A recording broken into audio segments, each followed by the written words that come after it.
This club's about winning trophies.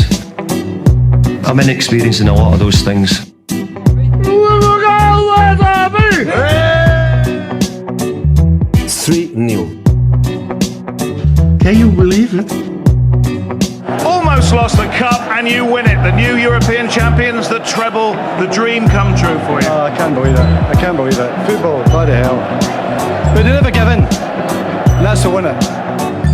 Welcome to American Red Devils podcast. I'm John. I'm Alex. And we are bringing you the best Manchester United news from this side of the pond. Ooh, sir. How you doing? How you doing? United march on. United are headed to Wembley. Wasn't pretty, but was the result we got. Thankfully, we didn't have to go to pens against a yard off his line. Wembley. We're the famous Manchester United, and we're going to Wembley. That's how we do. It doesn't matter. You know, in these tight fixture schedules, we got COVID shutdown, project restart. We just need wins. It doesn't matter if they're ugly. Hashtag Agalo FC. I would say Ole got it done. Didn't need to go to pens. Pens, I would have been pissed. Tim Krul, he's a great troll as it comes to penalties. You've seen him for the Netherlands in the World Cup, so you don't want to go to penalties with Timmy Krul. I'm with you. It was so important to win it in extra time and not go into penalties because then they have an even advantage, right? All of a sudden, that man down they went doesn't play into factor, and they have a keeper that was a lot more active in this game, right? He was getting a lot of practice, making a lot of big saves to keep them in it in the first place. So, hey, like you said, it's not about whether it was pretty or not all the time. We got the result. Unfortunately, we had to bring the big boys in and get the job done, but we got the job done, and we're playing Chelsea scum. It's a results. Hey, being Manchester United manager, it's a results-based game. Surprised Bruno started. I think he's getting a little fatigued, right? I think Bruno Fernandes playing a lot of minutes, and we need him at Brighton, right? I don't think we can rest him. No, but he's a player that is used to playing a lot of minutes. He was playing a lot of minutes in the Portuguese league and showing his legs, man, right? We'll talk about it when we break down the game, but he was chasing back a ball in like the 118th minute, 115th minute. He's got it. He's got gas in the tank. A little wayward in passes sometimes in this game, but I think that's what you get with a creative player. It doesn't always come off. That flick he does where he spins around off the ball, right, right off the 18-yard box. I mean, Bruno Fernandes, he's got everything in his locker. He's fit.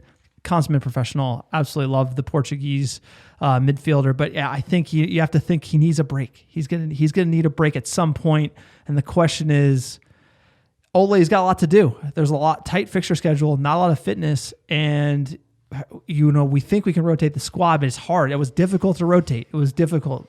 I mean, it's true because I commend the job he did in changing the team up. You want to be able to do that. You want to be able to put out Scott McTominay, Fred, Agalu, and go get the job done. Lingard.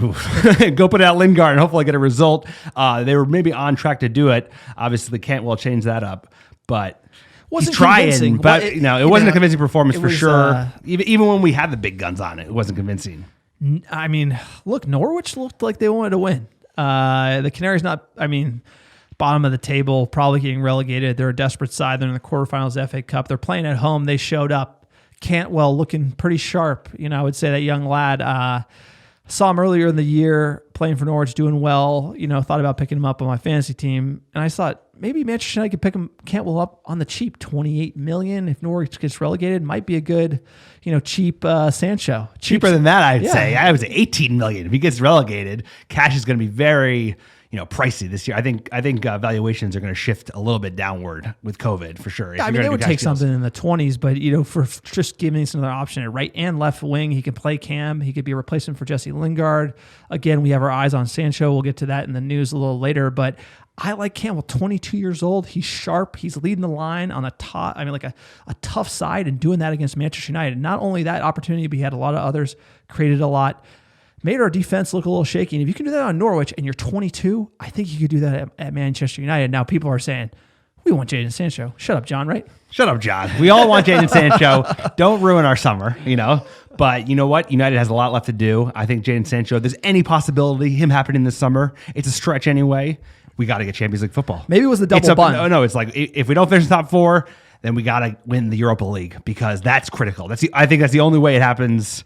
Probably in general, but especially if it's happened this year, we gotta get Champions League. I just think I was impressed by the double Cantwell man bun, right? I have never. He's not seen a bad that backup option. If we don't make it, or if we do make it and we don't got the cash, I would take a Cantwell because he's another option. Well, this is getting a little into the news, but Grealish, Cantwell, Grealish to me a little liability off the field.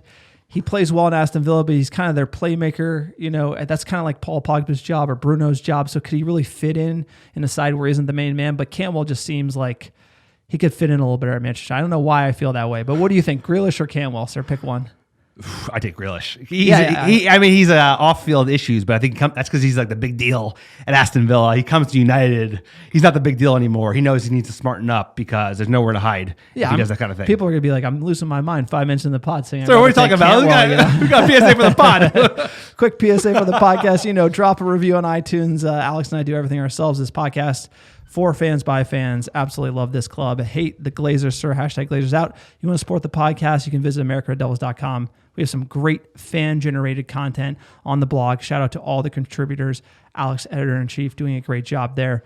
If you would like to contribute, email us, americanreddevils.com. We're open to taking any and all points of view of the Manchester United fan base. That is the purpose of that platform. We got some great merchandise as well. I mentioned Glazers Out. We got some Glazers Out scarves. We got some great hoodies as well. We're reordering. A lot of those sizes are sold out. So if you're clamoring for one, just hit us with a size. We shall include it in the next order coming up here probably in a week. And also subscribe to our new YouTube channel. We're getting it off the ground, posting all the podcasts there. I'm going to do some clips as well. We've got a lot on our plate. But Manchester United's back. Football's back. We love it. Football's back. Football's coming back hot and heavy. You look at the schedule coming out. There's going to be 4 games in 10 days, sir. Quick turnarounds all around, but a lot to play for. FA Cup, it's big. We're moving on. We're going to break down this game in a second, but everything left to play for. The league has gone the way it was looking to go anyway. The Scousers took their thing. We're not going to really talk about that. How dare you? We got some things to talk about. How dare you talk about that on this podcast? It happened. No, we should acknowledge it because you know what? We have to remind ourselves that we should be fighting for titles. This club needs to be Harry competing. Potter say Lord Voldemort's name? He who shall not be named. We got to acknowledge these. Maybe Harry said it. I don't know. They're 19 now. They shall not be named on We this can't pod. let them get to 20, and we certainly can't let them get to 21. This is muddying the waters. I don't need this. I don't need this. All right. I don't want to talk about Chelsea beating City, Sterling hitting the post, not being able to finish them off, like killing me. Absolutely. We'll get our revenge no matter what because we're playing Chelsea. Came out, I think today. We're playing them in the semifinals of the FA Cup at the Wembley. So we're gonna have to beat them again. You done with the talk about the club who shall not be named? Break down the game. Okay, there you go. I got a lot of texts about that one. I'm not happy. Haven't gotten over it. Not happy. And as Paul Scholes said, we need to be competing for titles, not top 4. We're not Arsenal. Oh, who's Arsenal at the moment? They're not even happy for winning top 4. They're happy finishing top 10, bro. Not good. All right, let's jump in. Norwich 1, Manchester United 2. We did it in extra time, if you could believe it, at Carroll Road, the home of the Canaries, FA Cup quarterfinals. That was yesterday, 9:30 a.m. Pacific. Great kickoff time. Lineup, we had Romero in net, the Argentine number 1, Maguire, Bailly, center back pairing, Delot on the right, Shaw on the left, Fred McTominay midfield, sir. Frick-Tominay, I'm going to call that combo. Lingard, Fernandez, Mata with Fernandez in the hole. Igalo FC, till I die up top. How are you feeling about that lineup? I like what Ole's doing. I think you want to freshen up the squad. You want to bring some players in. The only player I had an issue with is Jesse Lingard because at this point I'd rather put Angel Gomez in or Dan James in than Jesse Lingard. Jesse Lingard's not going to be. It's not happening. It's just not working out. I'd rather have Mata in the hole. I'd rather give Bruno a rest. I really think you put out the full B team squad and then you sub in the A's, which he had to do anyway. Yeah. Clearly, the new subs rule. So Ole had a lot of people on the bench. He had De Gea, Fosu Mensah. That's a shout out. Williams, Andreas Pereira, Matic, Pogba, Greenwood, Martial, and Rashford. So pretty good bench. Stacked bench. Jumping in first half, United quickly take control of the game, but it's a bit flat. Like you said, not an instant classic here at Carroll Road. 20th minute, nice ball from Bruno to Delot in the box, but he can't get on the end of it. 22nd minute, good interplay from United. Ball falls to Igalo, but he can't shoot quickly enough. This was kind of the story, just like we're talking about Project Restart. A lot of these players haven't started a match, right? So they're even more off the pace. You're going to see a little sloppiness here. 33rd minute, United look out of sorts. Norwich is able to break it, and it rattles around the box before Romero clears. There were glimpses where Norwich was going for it, and they actually looked pretty confident, right? They did. They got some dangerous players as well, so we didn't always look the dominant team today. yesterday. And a dangerous moment, 44th minute, nice last-minute block from Maguire. Not the best finish from United, and Cantwell was involved there as well in the first half. You know I'm a super fan. Going at halftime, what'd you think? Did Ole need to make subs? It was just kind of a sad first half after all that hype from Sheffield United, 3-0, right? Yeah, I mean, they weren't too threatened. They had, I think they had that chance at the end. That was a good one if Maguire didn't get in the way. But you wanted to be able to see this side go out there and give it a go and not make subs at halftime. So I was cool with him not making subs. I thought to come out more direct, and they did. They looked better in the second half coming out versus how they finished the first. Jumping in the second half, United, like you said, United were coming out more quickly, more direct. 46-minute Bruno involved, tries to pull off a swivel kick, but it doesn't come together. Close, though. Close, and we didn't have to wait too long, sir. 51st minute. Is Shaw trying to open things up. It might still work, and it did quite beautifully, and it's Ighalo who's done it again in the FA Cup. Manchester United break through 5 minutes into the second half. And the man who arrived from China in January sends Manchester United closer to an FA Cup semi-final. Maguire steps in. Nobody gets out to him. It's sort of half-hearted. Full-back doesn't get out. And then it's closer with the flick on, so there's no offside. The experienced centre-half goes with the right foot. He's a left-footed player, and it's a poor clearance, and that's a great finish. Tim Krul with no chance, left exposed. Not an easy skill, this. You can see Ighalo just making sure he keeps his halfway eye on off the shin from Ighalo, but still a striker's goal. He's a poacher. He finishes in front of net. Hashtag Ighalo FC. Absolutely love it. Great goal. Great goal from Ighalo. A little bit of a Zlatan finish, just poking it home, whatever it takes. I thought you were going to say great Gallo. Great Gallo. Great Gallo, Ugalu. But it was a hell of a goal, and I thought we were like, all right, that's it. We're good. I thought the boys would just open up from there, and it wasn't the case. Yeah, you thought the floodgates were sort of open. We get that 3-0, that convincing win. But let's jump in. 63rd minute, triple sub. Williams, Rashford, Greenwood on for Delo, Mata, and Lingard. So, hey, we're bringing out B-dubs, Rashford and Greenwood. Get Greenwood on the right there. 70th minute, Norwich almost bundled the ball into the United net, but somehow no goal. And, sir, we've been talking about him. He's wearing the double bun. He's got it going on. That's our boy Cantwell. Up and down between the Championship and Premier League. Cantwell! Oh, he's done it! Well, he's been threatening it right from the word go this afternoon, but Tom Cantwell delivers a fine equaliser for Norwich City. And Manchester United will have to start again. Hernandez off the bench, who comes in. They literally show Carrick on the bench scraping his brow. Cantwell making something out of nothing there. United kind of got cut out with the overload. Maguire with kind of a lazy block attempt there, and that strike from distance beats Romero. It's hard to beat Sergio Romero. It is. I think he was getting blocked by Maguire, but it was a good finish from Cantwell. Second time he's done that against Manchester United this season, right? I think he had a nice pop. Yep. Didn't he, at Old Trafford? Definitely a player we should keep an eye on, right? He's a good young player. And then at this point, I was like, God, all that good work, and now we're going to have to do it the hard way. Yeah, so essentially resets everything, the air out of the sails, and then Ole, he saw the writing on the wall, 78th minute double sub, Pogba and Matic for Fred and McTominay. Let's get the A-team in there.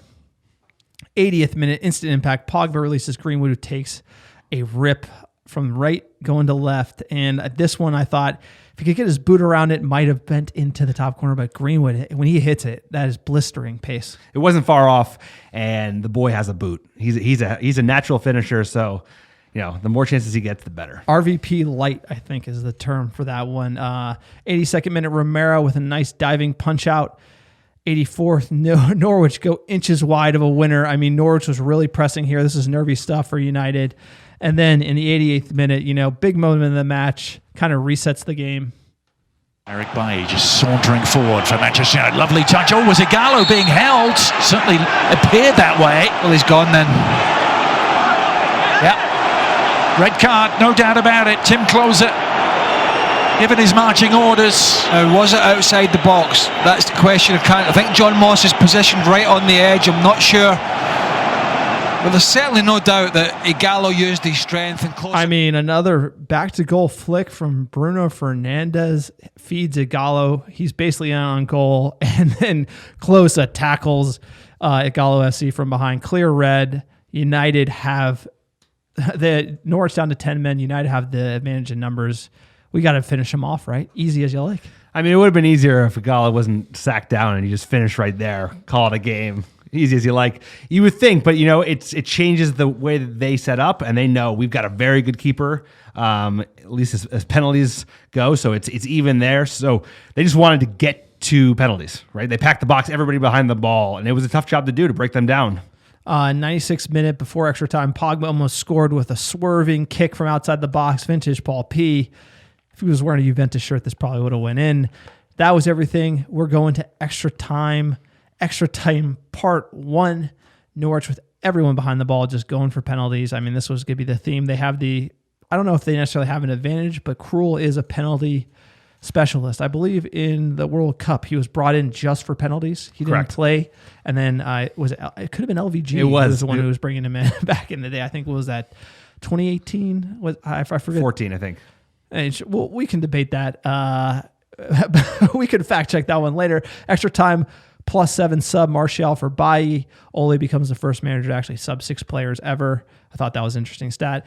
Extra time +14. Pogba takes a pop from 30 yards out. Paul P just trying to bang it in because, hey, Norwich is packing the box. Norwich packing the box. Martial is inches wide from a tap in.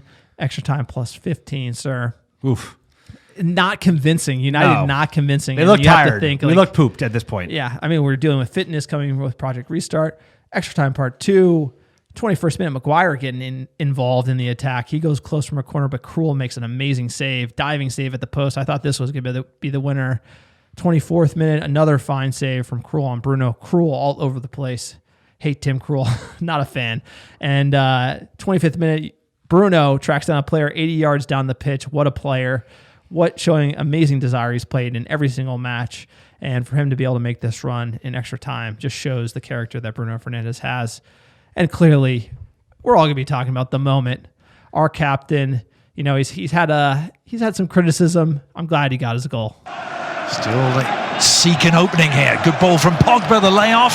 Almost broke for Martial, and it's scrambled home, and Maguire makes it count this time. And he might just have finally won this quarter-final for Ole Gunnar Solskjaer and Manchester United. He drinks his vodka, he drinks a Jaeger, his head's fucking massive. He did not want this game to go to penalty kicks. Norwich can't clear it, it's bobbling around, and then Maguire just gets in there aggressively, throws the left leg at it. Hey, if you're going to Wembley, you're going to Wembley. I don't care how you do it. Harry Maguire, I mean, he wanted that goal. You can see it. He beat the defenders to the ball. He drinks the vodka, drinks the Jaeger. Harry Maguire, our captain, right? His head's fucking massive. This is true. Finisher's goal. Not finisher's goal. Captain's goal. That was just a good, ugly goal. Slam it home. Nothing That's wrong my with that. kind in of my goal. book. Scrappy goals. It's like a FIFA goal. You just whatever it takes, get it over the line. Norwich backs to the wall. You do not want to go to penalties, and we move on. So hey, I'll take it. It's not always gonna be pretty. Cut to Ole on the bench, looking relieved. Can't blame him. It was a long day. Absolute long day. Match reaction stats: possession 66% of the ball to United, 34% to the Canaries. Shots 36 for United. Shots on target 8 for United. 12 corners. I mean, we had their number all day. Just couldn't get the ball to go in the box. Somehow, even with those lopsided stats, Norwich looked like they had equal the dangerous chances that we did. They were coming for it at certain points in the game, and I was nervous. No, definitely in the first half when we looked a little out of sorts, they had their opportunities. Even at the end of the second half, right? They had a couple chances right at the death, so could have gone bad yesterday.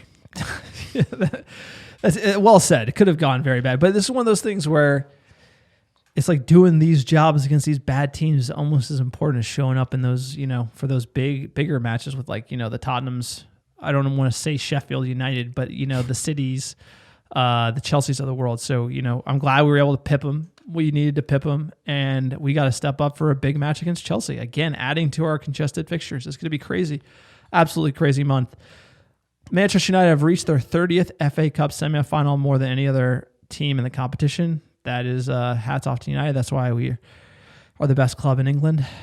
Always the best club in England. No debate. Absolutely no debate, despite the fake news you saw on Twitter this week.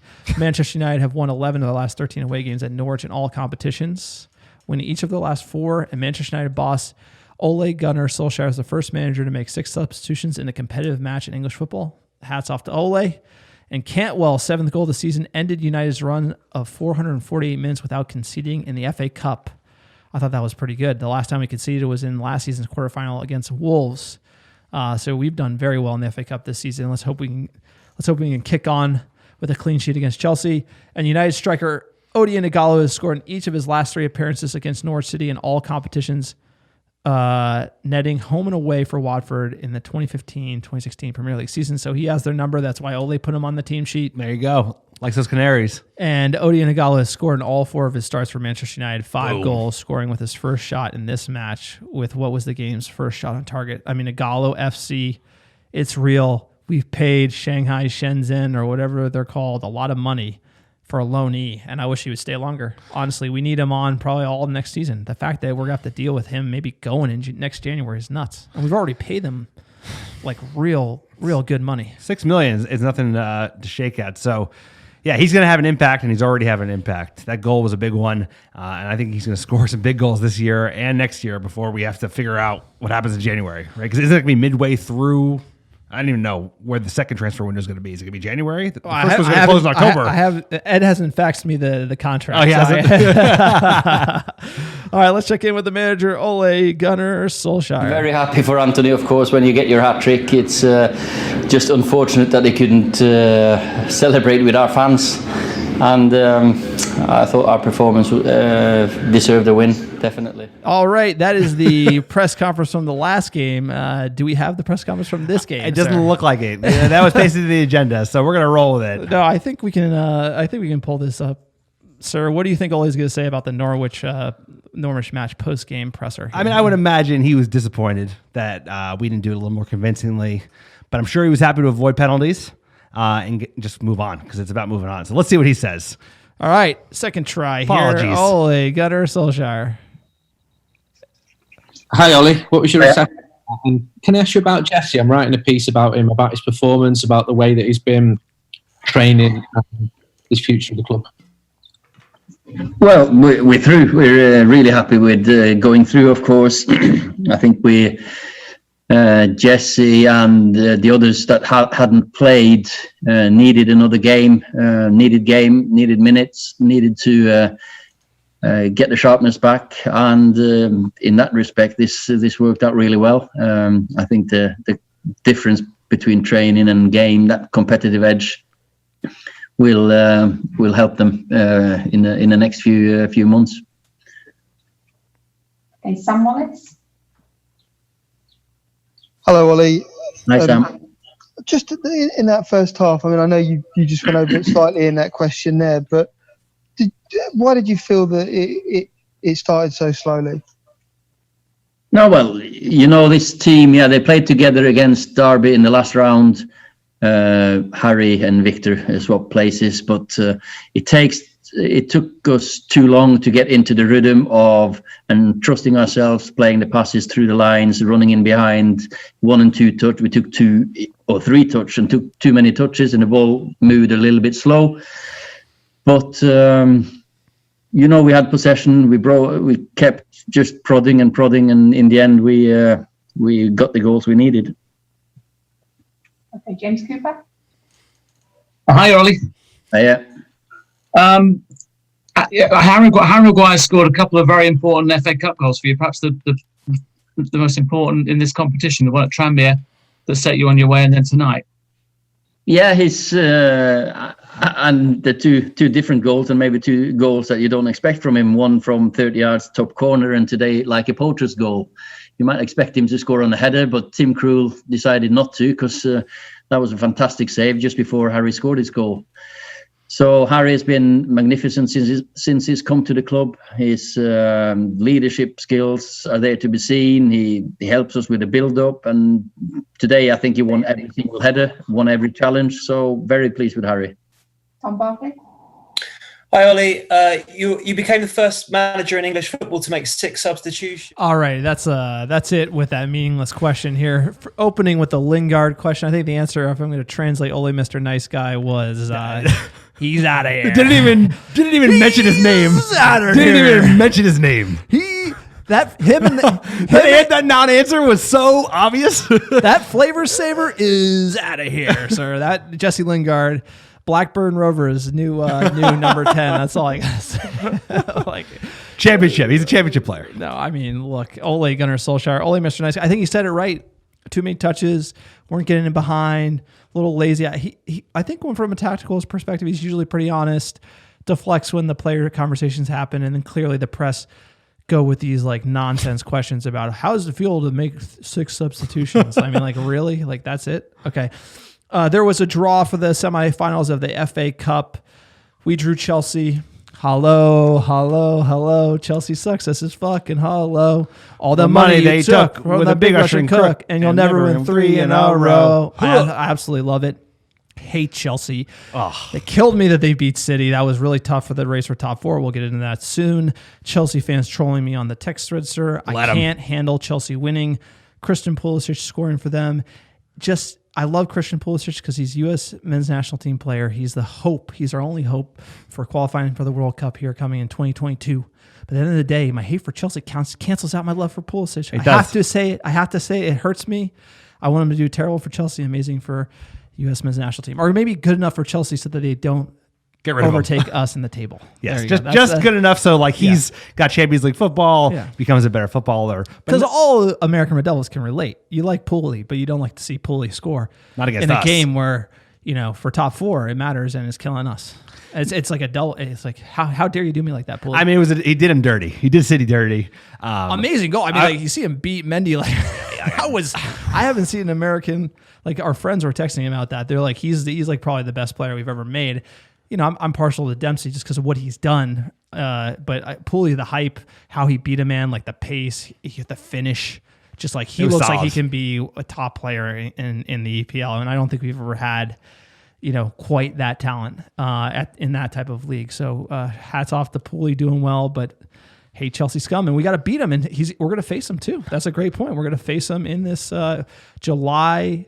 Semifinals will be played at Wembley Saturday, July 18th, and Sunday, July 19th. And then the other semifinal, City versus Arsenal. Clearly, City got the better draw. They got to play against David Luiz, who likes to score goals and get red cards to sabotage Arsenal. So, City getting lucky draw. But could you imagine a Manchester Derby FA Cup final?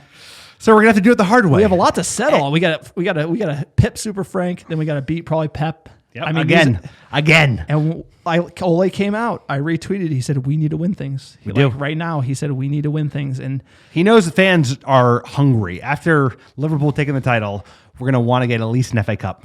Sorry, it happened. Get over it. It happened. Let's move on. No, Let's build this team. Stop talking about it on the pod. I just can't handle it. I'm just saying we got to win some silverware. Yes, of course. I don't know why you keep bringing it up. FA Cup is very important. Now you're rattling me. I lost my train of thought. I can't handle it. It's sorry, sir. I just have just erased that from my mind already. Never happened. It never happened. Never happened. Who? They don't exist. This trophy. How confident are you in this FA Cup? Chelsea look.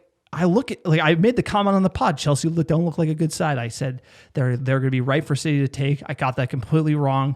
I look at their team. I just see a bunch of I see us 3 years ago. They kind of have some nice players, but they're not all clicking yet. And I look at United. I see us playing together much better.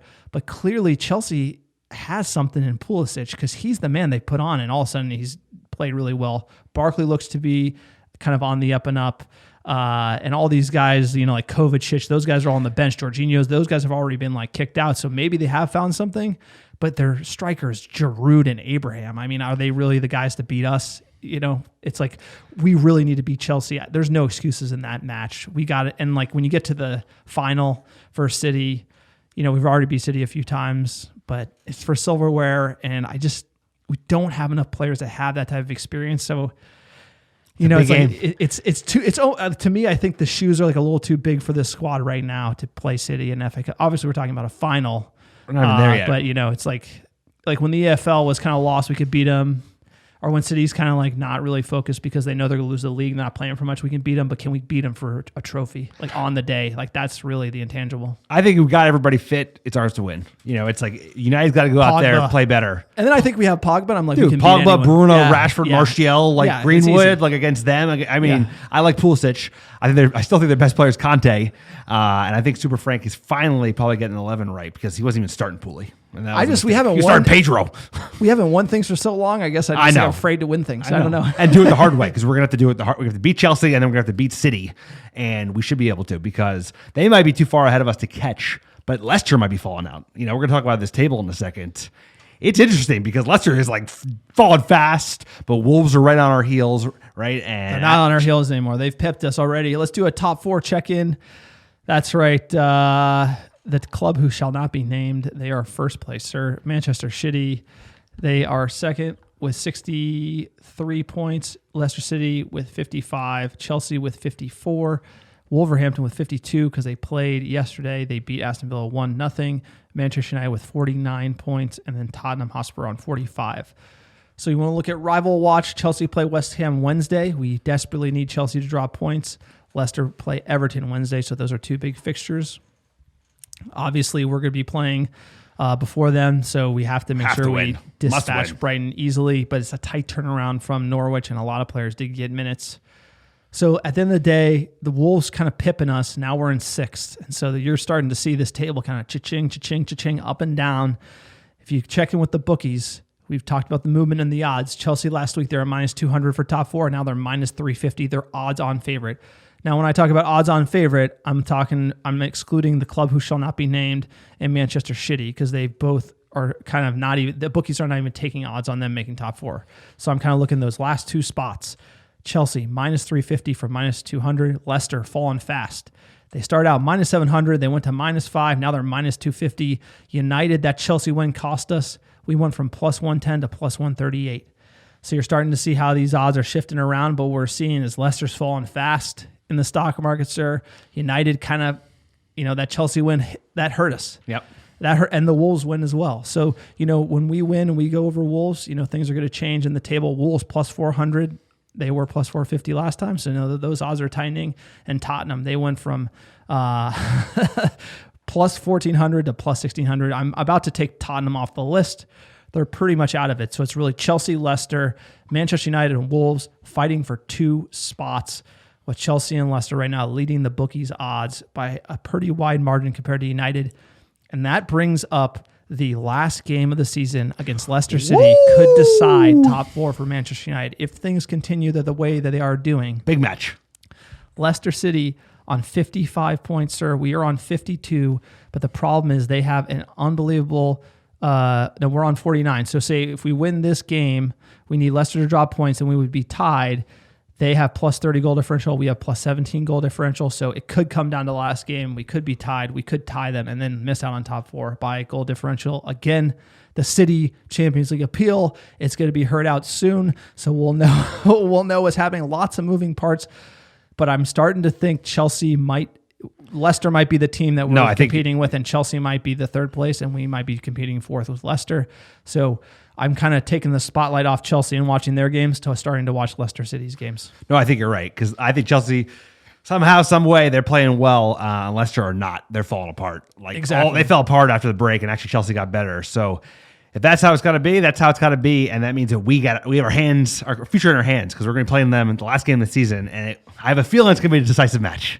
I looked at it. I was like, first I didn't really think much of it because I was thinking we were competing with Chelsea, and now I'm like, that Leicester match, that might be win and you're in. And for United fans, the last match of the season, that could just be, it's almost like it's meant to be. It's written in the stars. That like the footballing gods, they put Leicester on the last day, and we're competing with them, so you never know. But we always have a next match, and that is Brighton and Hove Albion FC versus Manchester United in the English Premier League at the Amex Stadium. We've been there. We've had a few pies, sir. You love the pies at Amex Stadium. Very fine. Great fish and chips down in Brighton, down by the coast. It's probably, 2 hours from 2 London? to 3 hour train ride. Have a few dark ales on the train, hop off, grab some fish and chips, go to a match, sir. It's great. Lifetime, we've played 22 times against Brighton. We've won 14, drawn 5, lost 3. We first played them in January 1909 and won 1-0 in the FA Cup. Just to give you a perspective on how long ago that was, life expectancy for a male was around 50 years. And actually, in that same year, the first pig officially flew in a basket on a plane. So I'm bringing all the stats. Look at all the stats. I mean, everyone says pig in a plane. When pigs fly. Well, pigs did fly in 1909. That was the year. You want to debate it? There it is. Founded in 1901 and nicknamed the Seagulls or Albion. Brighton played. I mean, who found this team in 1901 and be like, we're going to be called the Seagulls? Brighton played majestic bird, a majestic bird. You know, it's a bird. Yeah, shits all over the beach. They played their early professional football in the Southern League before being elected to the Football League in 1920. The club enjoyed its greatest prominence between 1979 and 83 when they played in the first division and reached the 1983 FA Cup final, losing to Manchester United after a replay, and then they were relegated in the same season. By the late 1900s, Brighton was in the 4th tier of English football fighting, and they're having financial difficulties after narrowly avoiding relegation from the Football League to the Conference. That's a big one. You do not want that. They were then taken over, and they've made their resurgence, and they won. Basically, they finished second in the EFL Championship. We saw them that season play QPR in the Championship on a Friday night in London. That was speaking hysterical. of dark ales, and now they've been a mainstay in the Premier League. What's amazing about Brighton is certain clubs come up to the EPL and stay, and they're one club that has. I mean, they got Glenn Murray, the balding tall striker who's done a flick or two against Manchester United. I mean, a few goals he scored against us. And I'm a little worried about him, but we should be able to easily dispatch Brighton, right? We should, but we're going to have to put the big boys out. They're going to, it's like big guns. Big guns. We ain't That's all we got is that. No, we all got is big guns. I would just always start the big guns, and then if you say rout them in the first half, we'll sub you guys off. Yeah. Earn your get rest. Get 3 goals in the first half, and you guys can all come off. Physio room, not much has changed. Tuanzebe, Phil Jones out. Let's hear your lineup for Brighton, sir. What do you got? We're playing away. Sir, I'm going strength to strength. We're going to have David De Gea in net. Who else? Back 4 of AWB. Lindelof, Maguire, Shaw. Midfield of Matic, Pogba, Bruno. Front 3 of Martial, Rashford, Greenwood. Okay, so you literally read my lineup. No, that is the lineup from the Blades. No, I know. game. I'm just saying. No, I wasn't even looking.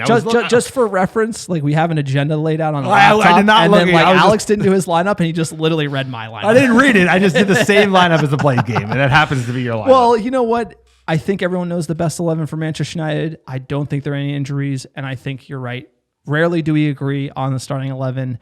Usually we're pulling in a player here, a player there, but I think most fans do agree. De Gea, Obi-Wan Bissaka, Obi-Wan, he's so good. The Jedi. He's starting to learn how to attack too. That is the name of my fantasy team. Lindelof, Maguire, Shaw, Matic, Pogba, Bruno, Rashford, Martial, Greenwood. You could argue for James. I was going to say, James instead of Greenwood. On the break, maybe the pace, like we haven't seen him. Against a team you need to break. I like giving Greenwood the nod because he just looks like when he gets the ball in the box, it might be a few times a game. He might not be involved as much as you'd like to see. Like it seems like James plays on the right. He's like motoring up and down, and you always judge him on his crosses, or did he make the right decision with the pass getting down into the corner. And with Greenwood, it's about him getting involved and getting the ball on his feet in the box and trying to score with his left or right. So it's a totally different dynamic. But I think when you're trying to break down a compact team who's in a relegation fight, you got to put on Greenwood versus a James. I agree with you because he could beat a man in open space better than James can. James has the pace, right? If he has a guy beat and you put it into open space, he can beat him in a foot race all day. But the thing is, Greenwood could beat a man, right? Dunkaroo. He was dunking, folks, when he comes on the pitch. And he could finish. He's a much better finisher. He's more likely to score. So if you have him, and also his upside's higher too. When you have AWB on the overload on the right-hand side, it kind of takes the edge off Greenwood because he can go inside and then AWB can get the cross in. So you don't have to rely on James doing that.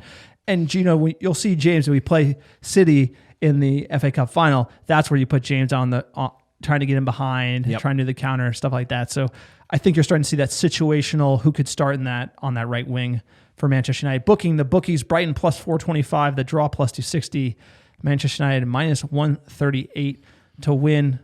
Not much there from the book. I mean, we should be favored a little better. I would think so. To score. It's a must win. It's a must win for United. Every game's must win. If Chelsea beats City, even if Chelsea loses to City, it's a must win because at this point you have to. Every point is so precious. and we can't be in a situation where we're drawing a Brighton away. To score the odds for Manchester United, Martial plus 333, Rashford plus 350, Igalo plus 400, Greenwood plus 600, Bruno plus 550, Pogba plus 850, and just the Fred watch. Waiting for Fred to score plus 2,800. I know there's somebody. I know there's a Mank up there going to William Hill, and every time he bets Fred to score, a tenner, £10. He's just like a tenner. It's got to happen. We'll have one day. Not today though. Probably not against Brighton, but you never know. Looking at Brighton, Maupay, he's kind of the bald. I think he plays number 10, but he's a trickster. Plus 650, and Murray plus 700. So clear the odds favor United in all fronts. But, Murray did have that great flick against De Gea. Brighton have pipped us before. What do you got? Score prediction. Sir, I think we know how important this game is. We go full blazing 3-0. Roll Brighton. Roll the Seagulls. I'm going to say something like Norwich 2-1. I think we figured it. Maybe we think we have it all figured out too soon, and we're going to have a little bit of a reality check, maybe a defensive error. Something like that. Could have to get it back. Maybe more nervy than we want. Clearly, I thought Norwich would just be breeze, and I hope Brighton's a breeze. It's just better for my heart, Yeah. But the ultimate hedge. Something tells me the away element in Project Restart, you don't think it matters, but it does, because it's just the travel, getting down there, the locker room situation. It's just not the same as playing at Old Trafford. So I think the boost at Old Trafford is still real, and I think it's still tough going away. And this is something we've never seen before. So we're starting to evaluate results live. And we've seen a lot of draws, a lot of good teams drawing bad teams, some not exciting games. And, as Manchester United fans, we've been fortunate, but there have been some boring games out there, like Leicester drawing, Sheffield United drawing, These are the type of matches that get you. Been a lot of boring matches, to be honest. I think it's tired legs. So I think as players get more and more fit as they get into the games, that will get better. But these are the games. If there was a criticism of Ole Gunnar Solskjaer, it's these games that are tough. It's the lower opposition teams that are going to pack it in the box, and they're going to make you break them down. Can we convincingly beat them? And the way to do that is you get an early goal, and it opens up, and then you kill them. And that's how it has to be done. The playbook's been there for years, so Alex knew how to do it. He knew how to do it so well. It was scary, and that's where Ole has to. That's where his bread's buttered right now. We got to be beating bad sides away. And I also think he's got to take advantage of this 5-sub rule, because we've got a good bench for the first time in a long time.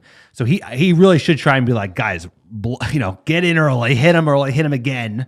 And if you can, that way we can bring in the subs at halftime, right? You can bring out your studs and then put the kids in. Yeah, maybe Ole needs a color guy. Maybe you could be that. So you can just tell me. Sir, I think Ole's doing just fine. All right, sir. United in There's the that news. music. We are back with the iPad and the sound effects. It's been a bit. Manchester United newest wonder kid Ethan Laird will be promoted to the senior squad by Ole Gunnar Solskjaer as fullback, follows in the footsteps of Marcus Rashford. Those who are not familiar with Ethan Laird, he's been called up to Manchester United's first team. If you follow Manchester United and you know the history of the club, this is what it's all about. 18-year-old who's been impressing in the under-23s, being called up to the first team, training with the first team. Laird plays fullback. He's pacey. He's quick. It's exactly what you want to see. And obviously, without the big money spending, we're starting to see moves like get these kids game time. Can they handle it? But this is a name to watch out for, Ethan Laird, because at the end of the day, we love the youth academy. Like breeding first team players. That's what it's all about at Manchester United. So anytime it comes up, we gotta give him a shout. Good luck to Ethan. All day, because the players that we just let go recently, we let go a couple fullbacks because players like Laird are hot on their heels, 18 years old. And I think this move is to put some pressure on Delo. Right, Delo thinks he's got that backup spot locked down. Laird's 18, and Delo looked a little out of sorts. He certainly looked a little out of sorts against Norwich. I'm surprised he got the start, honestly. He looked very vulnerable defensively. I think there's just players that Ole likes certain players, and I think Delo's got it. I think he needs time. So maybe like a loan might be. He could use a loan, you think? Maybe a loan to like the championship would be good for him, just get week in, week out. But clearly there's something like Lingard gets last chance over and over again. Like over and over again. He just won't stop trying to play Jesse Lingard. And I'm sure that's because he's seeing something in training where he just can't do it when it's game time. It has to be the issue with Jesse, because he keeps going back to him. And clearly he's done and dusted. We'll get to that in a bit. Next bit of news, Igalo FC equals 95-year-old Manchester United record with FA Cup goal against Norwich City. And when he scored that goal, he became only the second player in the club's history to have scored in each of his first 4 competitive starts for the Red Devils. According to Opta Stats, the previous player to do this was Jimmy Hansen, who achieved the feat in 1925 when he scored in consecutive starts against Hull City, Blackburn, Derby County, and Aston Villa. A little bit of history, almost 100 years since we've seen that. So we're going to talk about good form for number 9 coming in on loan. Odion Ighalo has been that for Manchester United. Viva Gallo. Instant impact. That's what it's all about. That was. I'm not buying that song. It's a Ronaldo. But Ronaldo's gone. Ronaldo's song. It sounds good. And we got Ballon d'Or winner for Manchester United, Champions League winner for Manchester United, Golden Boot winner for also Manchester United. Your boy. You're also a huge fanboy. You don't swap that song out. I mean, I guess you could say the Matic Vidic chant. He comes from Serbia. You know, he'll fucking murder you. Nemanja. Oh. Yeah, it works as well. Yeah, it does. So Nemanja, it works. So it works. The chance get kind of that one kind of it bothers you. It bothers you. Ighalo should have his own. I think he's a good enough player. Well, Viva Gallo. He's a cult hero, sir. Cult classic. It's just fun to sing. It's one of those songs that like they wanted to give. It's a little lazy in my opinion. Oh well, you know, write a letter. Reappropriating chance. I'll write a letter. All right, I'll send the letter to the away support. Yeah. Let them know. Let them know how you feel. They're not singing songs anymore. Next bit of news, this is 2 articles, but one theme, and we've talked about this a lot on the pod. One from the Mail, quote, Ole Gunnar Solskjaer told he must sacrifice 4 Manchester United stars, including Jesse Lingard, Alexis Sanchez, to land 110 million pound rated Borussia Dortmund sensation Jadon Sancho. This is per the Mail. And then per the Express, similar article, Ed Woodward has told Solskjaer he must trim squad if he wants to make a 110 million pound bid for Jadon Sancho. Lingard, Smalling, Jones, Pereira, Sanchez could all leave Old Trafford. That's per the Express. Clearly a source coming out, kind of setting expectations here. I would say Neil Ashton might be behind this, basically saying, hey guys, we're going to have to get rid of a lot of players to be able to afford Sancho. That's kind of the narrative. You're already seeing it. We said in Manchester United, they have that cash crunch on their balance sheet.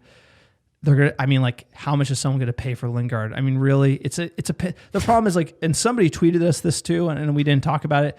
They said, hey, can't we buy Sancho if we sell a bunch of players? And this is kind of what this article is about. But the valuations, like you talked about Cantwell, they're going to be depressed. So how much is someone going to pay for Pereira? How much is someone going to pay for Phil Jones? How much is someone going to pay for Chris Smalling? How much is someone going to pay for Jesse Lingard? It's like if you ever play FIFA Ultimate Team, you buy these players for big prices and you sell them for nothing. That's kind of what Manchester United's all about. So could you raise 30 million 40 if you sold these? I mean, 40, 50. I mean, I just don't think there's going to be a market for these players. I mean, the big one would be moving. A big market. Where's Smalling going to go? Smalling's the most desirable, right? He's at they want to keep him. But Artur, they're not going to pay big money. They'll probably pay 10 million max. But Artur went to Juventus for 72 million. Who are we selling for 72 million pounds on our team other than Paul? But they did a swap. But you get what I'm saying is we need a big money deal to finance Sancho. So they're hedging. So do you think they're hedging, or do you think if you actually move these players, we could get a deal done? If you sold Paul Pogba, you could buy Jadon Sancho. If you sold Marcus Rashford, you could buy Jadon Sancho. But you could sell Lingard all day, and you ain't gonna get there. So Lingard for a Cantwell. If you say all the players they listed, Lingard, how much does he go for? 15 if you're lucky. Chris Smalling, again, 10. 15 if you're lucky. Yeah. Phil Jones, 8 if you're lucky. That's 38 million. Andres Pereira, 12. If you're lucky. Right. Then you're talking, that's 50. And then Sanchez, who's going to want that contract? No one wants him. That's actually would save us money. We just need to get rid of the contract. Yeah. So as far as I'm concerned, no one wants to buy Sanchez. So I actually think the most you could get 40 or 50 million from those players, 55 if you're lucky. Do they have? That's a stretch, and that's also a stretch. And then if you look at that article I wrote, how much cash they have, we need Champions League as well, right? They could do that if they structured the deal. Right, if they gave Dortmund 70 up front, sold all those players, got the 55, added 15, gave them 70 up front, and they structured it with milestones all the way up to 130 or something, they could get there. I think that the more I've been reading about Sancho, he's not been playing. He wants to leave Dortmund. That's basically the chirping out of Germany. He's motivated for a transfer. Dortmund wants to get rid of him. They want a big check for him. I think Manchester United are interested. I know Ole wants him, and we're seeing articles like this, and I think they're going to wheel and deal and try to get it done, which is great as a fan. But don't expect more than Sancho. Don't expect Jack Grealish. Don't expect Cantwell, At this point, if we keep a hold of Pogba, I would be happy with. If we can get Sancho, that's a great summer. I get rid of every player on that list except for Andres Pereira. Yeah, I wouldn't get rid of Pereira. because he's 24 and he's worth having around, and he can run around at the end of a game if you're up a couple goals, and he can do a job. Yeah, so plus and he's the Brazilian, he's still relatively young. He's 24. Lingard is 28. Smalling is 30. Phil Jones is 30. It's like those players got to go. Yeah, right. No, but I don't know, and he's not going to raise that much money anyway. Because think about it, the teams that would normally buy a Jesse Lingard or a Pereira, right? Like the Evertons, the Leicesters, the Watfords, they're going to be cash strapped too. So it's like there's not going to be a lot of cash flying around in general. That's why you saw that the Barca swap deal, which apparently Barca fans were like furious about because they basically swapped a 30-year-old for a 23-year-old. And they were like, "Good luck." Yeah. Hey, I wish we had cash. I wish United had cash because they could make a lot of great deals right now. But unfortunately, we don't. Hashtag Glazers out. Next bit of news when Roy Keane speaks, we listen. Quote from Keno. So no, I don't see United competing in the next year or two for the league. I think there's going to be improvement and they will close the gap. But there's a bit of work to do for Ole and the players. They're missing something. This is from the Irish Independent. Roy Keane speaking on Manchester United doesn't think we're there to compete for the league in the next year or two. I would disagree if we had the cash to splash. I agree with him because United can't be aggressive given what we know about their finances that are public. See, I think he's talking more about the mentality. I think this is about mentality because I think he might be right. If this team does not win silverware, and arguably 2 pieces of silverware this season, and finish in the top 4, even if they don't finish ahead of Chelsea, but they should finish ahead of Leicester based on the way things are headed, then he's right. Because he's like, we got a really good team. You got Pogba, Matic, Bruno Fernandes, Rashford, Martial, David De Gea, Harry Maguire in a team. Dude, you got to be able to beat all these teams in these games coming up. The Brightons, the West Hams, the Southamptons. So I agree with Keno. But it's like undecided. Because if we do finish strong, if we do finish top 4 and win some silverware, then I think this team is a couple players away. A Sancho, maybe a DM and a CB, a central back. It's just like we're not that far off if this team can prove it right now.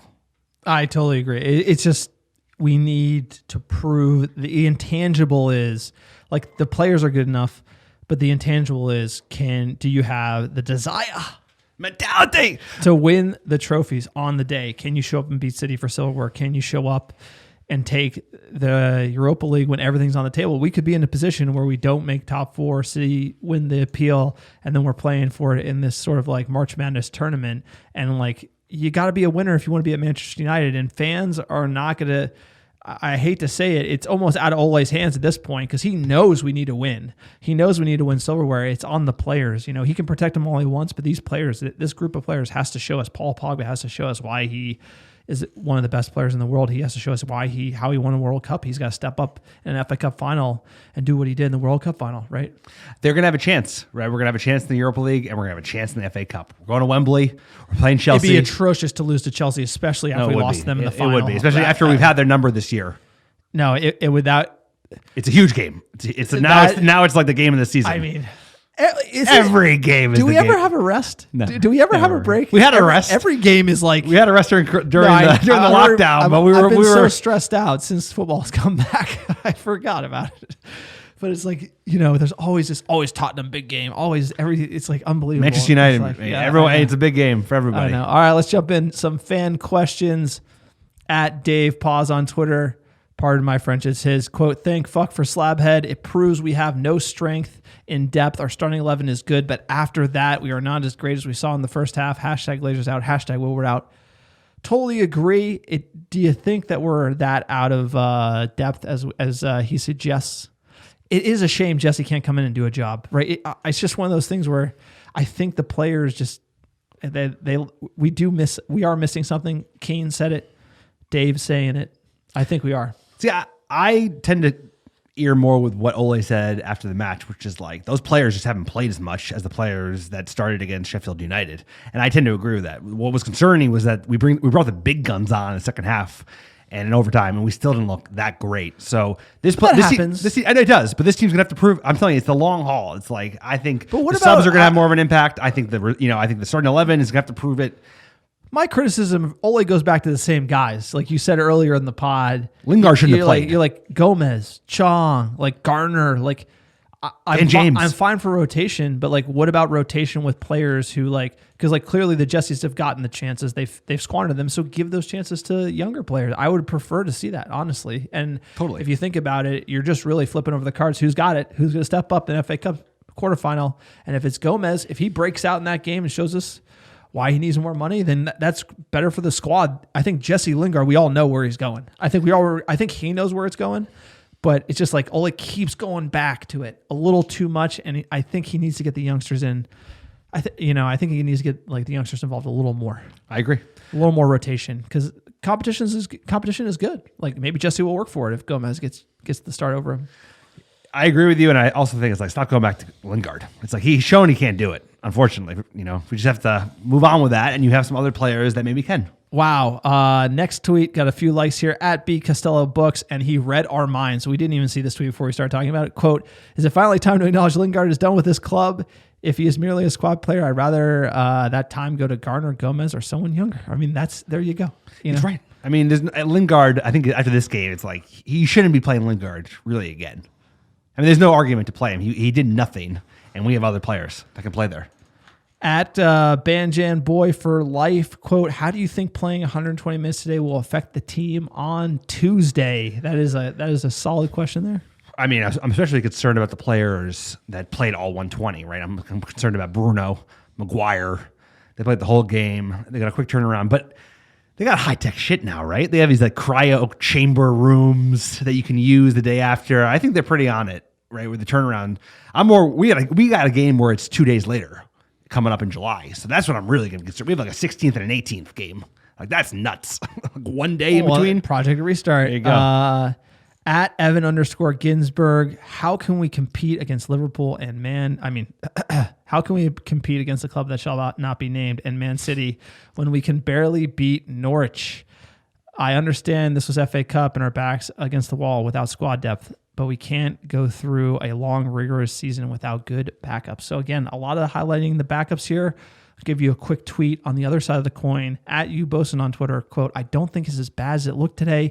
Changing 8 at once is too much, but 2 or 3 changes wouldn't have been as bad in my opinion." So he's, there's fitness, 8 changes coming in, kind of replying to Evan. So I do agree our bench isn't good and we just need to get the deadwood out. There is that element, like the Lingard's got to go. It's time for them to go. But I think just because this season's just been longer than any other season because the break is kind of how we're feeling about it. Maybe it's the flavor saver Lingard kept on from being quarantined. But I think there's something to you, Bolson, where it's like, let these guys get up to speed. At the end of the day, we need to judge these 9 games as all 9 games and judge Ole and the players on what they can win and what silverware they can raise at the end of the day. Yeah, it's not worth freaking out because I think even when we came on this pod, it's like they got the result. They moved through. We made a lot of subs, but they're not up to speed the same way the rest of the team is because they haven't played as many minutes. I think they'll get there, and I think we just probably made too many subs, and then you can't tinker as much, and you just stick with a starting 11 that's very similar to the core because there's going to be no gimmies now. There's no more Norwiches. Yeah, I mean, this is a great tweet. At Chestez on Twitter, "A pretty crap performance by United, ... A loss on Pens beckoned." Totally, I mean, I felt that same way. Totally, it did. Credit to Harry for getting that goal. That was like, captain stepping up. I like Harry because he's in the box at the end of games. He's looking for the winner. I like that as a captain. He doesn't get it very often. We need more slab head goals. We need that in our lives, but Krul denied him. But he still worked, getting in the box, scoring a goal. I mean, he's a winner. I really do like Harry Maguire. I know he gets a lot of stick. At Mager Heath on Twitter, "Very lucky to win that. As ugly as it was, it highlights that our depth is seriously lacking." Again, same type of theme here. At Fat O Fullyhan, quote, that's a hell of a handle. At quote, "How many players away do you think Manchester United are from being dominant?" And again, I think we discussed this last pod. I'm going to say 3. Like we said, center back, right wing, probably another number 10. Number 9 probably need another striker. Yeah, actually, yeah. Probably need another DM. You need a Matic replacement. So 3 or 4 at least. That's the problem. Is that this is such a complex game because you're right. You're saying, oh, Matic is great this season, but he's going to fade. That's why you need the director of football. You got to have all this laid out. I mean, it's got to be premeditated, partner. At the end of the day, like, you got to get stronger. Eddie Woodward, bro. We should be using this crisis to get stronger, and because of their balance sheet, it's one thing. Look, appreciate the fan questions here. We have one more segment here. It's called The Gut Check. We're going to leave you with this one before we close the pod. This is Paul Scholes in 2016 talking about Manchester United, comparing them to Arsenal right after a Europa League match here. Enjoy this one. If they beat West Ham and knock Liverpool out, do you think he's the man going forward? Because he'll be hailed a hero. If they get the results, he'll be hailed a hero this time next week. To give him another 100 million. The last thing I want for Manchester United is for them to be happy with winning the FA Cup and coming fourth in the Premier League. That's what Arsenal do every year. You see them celebrating out on the pitch when they come fourth in the Premier League. That can't happen at Man United. Never in a million years can that happen. The killer is... Never in a million years can that happen. And here we are on the podcast talking about winning the FA Cup and finishing top 4. That was 4 years ago. Paul Scholes. There's a signed photo of him in my son's nursery. Sir, love Paul Scholes. He scores goals. He's won a lot of trophies for Manchester United. And that's a strong statement from him over 4 years ago. He understands the mentality. It takes an elite type of club mentality to accomplish what United has accomplished in general, but especially under Fergie. It's like the players constantly need to know that they're like pushing the team to always be better. And players are coming in and out, right? The amount of players that like Fergie used in his tenure, 27 years at United, had leaders amongst them that cycled in and out and always found a team that could come together and win games. It's unbelievable that he did that, but it's all about the mentality. It's a winner's mentality. You never give up, and winning is never enough, right? Like you win a freaking league, it doesn't matter. You got to win a double. You win a double, you got to win a treble. And that's what it's about, man. And it's like we need to do these things. We need to finish in the top 4, and we need to win the FA Cup and the Europa League. But they should not be celebrated. But they are necessary. We need to accomplish them. Honestly, it's like almost like I'm living in a nightmare. And then when Paul Scholes says that, it like affects me physically because it's just like, oh my God, what is going on? Like, how did the goalposts get moved? Like we were winning, like competing every single year. Like the badge on the 09-10 Nike jersey says relentless on the back.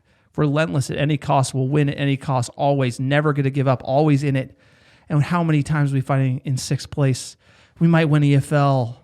It's just one of those things where you need that gut check. And for me, let's just realize where we've come from. I'm not hating on what we got. We're on the way up.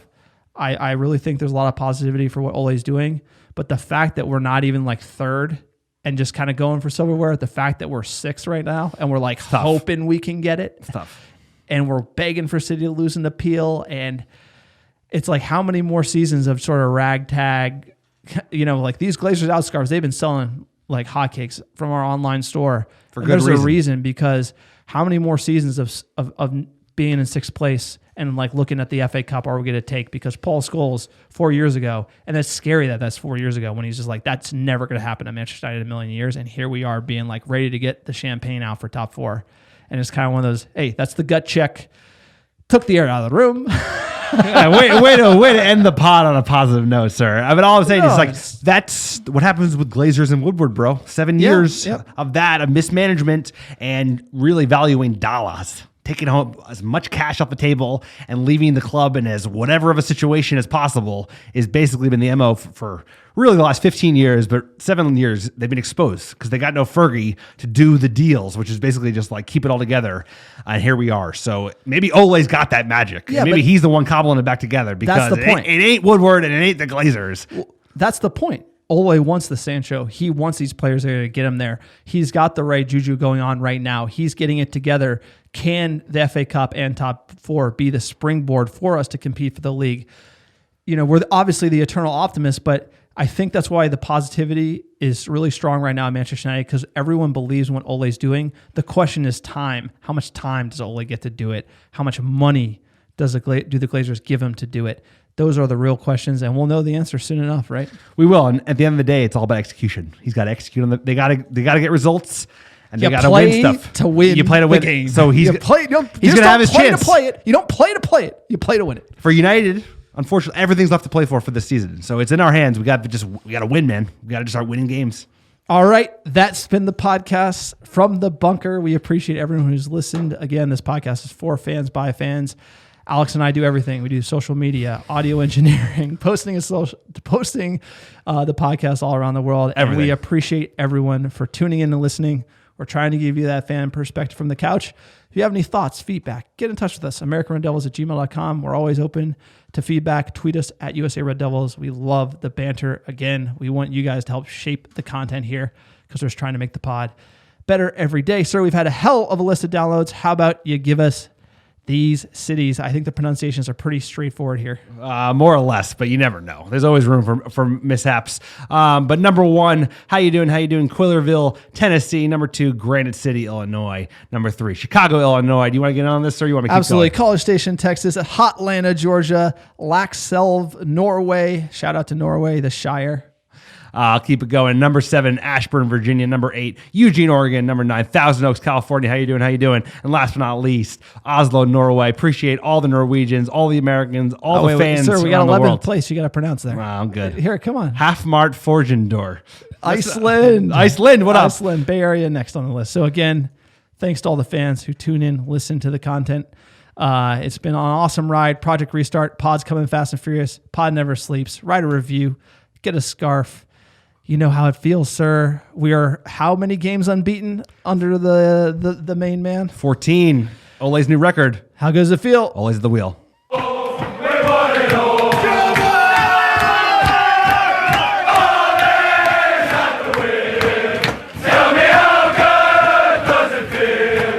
We got Sanchez, Paul Pogba, and Fred. Marcus Rashford is backbone and Fred.